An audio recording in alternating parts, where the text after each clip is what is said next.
আপনারা নেতৃত্ব দিতে চান, আপনাদেরকে জনগণের মধ্যে যেতে হবে। শহীদ রাষ্ট্রপতি জিয়াউর রহমান বাংলাদেশের গুণগত পরিবর্তনের কারিগর বলে মন্তব্য করেছেন তথ্য ও সম্প্রচার উপদেষ্টা মাহফুজ আলম।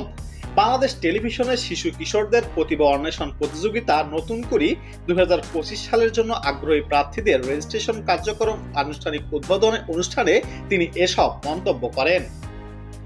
উপদেষ্টা মাহফুজ আলম বলেন, জনপ্রিয় এই অনুষ্ঠানটি শহীদ জিয়াউর রহমানের সময়ে শুরু হয়েছিল, যা রাজনৈতিক বিবেচনায় পরবর্তী সময় আওয়ামী লীগ সরকার বন্ধ করে দেয়। যিনি সম্মানের যোগ্য তাকে সেই সম্মান দিতে হবে। শহীদ জিয়াউর রহমান অবশ্যই বাংলাদেশের গুণগত পরিবর্তনের কারিগর।